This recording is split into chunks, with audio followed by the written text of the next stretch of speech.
नमस्कार, साधना न्यूज में आपका स्वागत है। मैं हूं आपके साथ ऋषभ राय। सरपंचों के वित्तीय अधिकार शिवराज सरकार के वापस लेने पर कांग्रेस बीजेपी सरकार को लेकर हमलावर हो गई है। कांग्रेस ने सरकार पर कमीशन खोरी करने का संगीन आरोप लगाया है। वहीं बीजेपी ने भी कांग्रेस के आरोप पर पलटवार करते हुए कहा, कांग्रेस मानसिक रूप से दिवालिया हो चुकी है। कांग्रेस के पास सरकार की आलोचना करने के अलावा दूसरा कोई काम नहीं है। देखिए इस रिपोर्ट में। सरपंचों का वित्तीय अधिकार खत्म होने के बाद प्रदेश की सियासत एक बार फिर गर्मा गई है। कांग्रेस सरपंचों के अधिकार को लेकर मुखर हो गई है। कांग्रेस के मीडिया विभाग के महामंत्री के मिश्रा ने साधना न्यूज से बातचीत करते हुए बताया कि बीजेपी सरकार सरपंचों से वित्तीय अधिकार छीनकर जिस तरह पंचायत सचिवों को देने जा रही है, उससे साफ है कि सरकार गाँव के विकास के नाम पर बड़ा भ्रष्टाचार करने की नई तरकीब लेकर आई है। कांग्रेस ने कहा कि पंचायत चुनाव को लेकर सरकार जो अध्यादेश लेकर आई थी, उसी समय इस बात का संकेत मिल गया था कि सरकार सरपंचों को एक बार फिर गुमराह करने की साजिश रच रही है। वहीं वित्तीय अधिकार को लेकर सरपंच कल्याण संघ ने मुख्यमंत्री शिवराज सिंह चौहान से गुहार लगाई है। सरपंचों ने कहा, वित्तीय अधिकार मिलने के बाद गाँव का विकास होगा।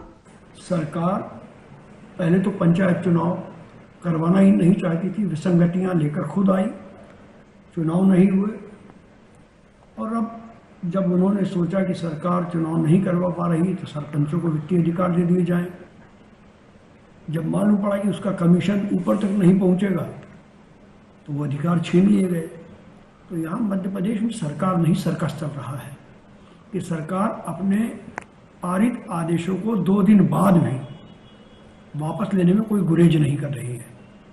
तो सरकार को चाहिए कि वो अपनी प्रतिबद्धता जो वचन की है उसको तो ईमानदारी से निभा ले, उसमें तो झूठ ना बोले कम से कम। कांग्रेस के आरोप पर बीजेपी ने पलटवार करते हुए कहा कि बीजेपी कांग्रेस के आरोप को लेकर अब परेशान नहीं होती है। जब सरकार प्रधान प्रशासकीय समिति का गठन कर रही थी, तब भी कांग्रेस की प्रतिक्रिया सामने आई है।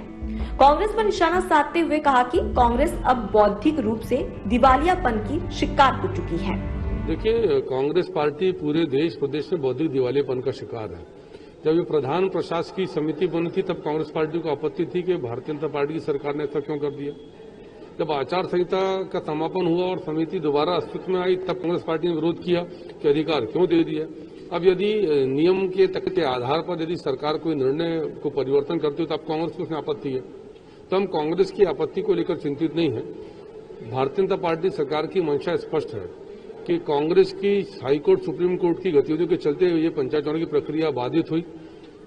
ओबीसी आरक्षण 27 से 0 पर आ गया, उस विषय पर तो सरकार काम कर रही है, पर इस दौरान पंचायत की गतिविधियां न रुकें, आम जनता के कार्य और हित प्रभावित न हो, तो हम ऐसी संचालन की व्यवस्था प्रारंभ कर रहे हैं जिससे जनता का कार्य भी चलता रहे और किसी प्रकार की अनियमितता भी न हो। वित्तीय अधिकार की मांग को लेकर सरपंच कल्याण संघ ने शनिवार को सीएम शिवराज सिंह चौहान से गुहार लगाई, जहां 3 दर्जन से ज्यादा सरपंचों ने भोपाल के बीजेपी कार्यालय का घेराव कर दिया। पदाधिकारियों ने मीडिया से बातचीत करते हुए बताया कि पार्टी ने वित्तीय अधिकार वापस दिलवाने का आश्वासन दिया है। मांग पूरी नहीं होने पर सरपंचों ने सरकार के खिलाफ जमीन पर उतरने की चेतावनी भी दी है। जो अभी 4 दिन पहले हम लोगों को वापस वित्तीय प्रभार मिला था काम करने के लिए शासन की तरफ से, उसे वापस लिया गया है। बस माननीय सीएम साहब से निवेदन करना है मात्र कि साहब आपने जो पंचायतों में विकास की गंगा बहाई है वो सुचारू रूप से चलती रहे।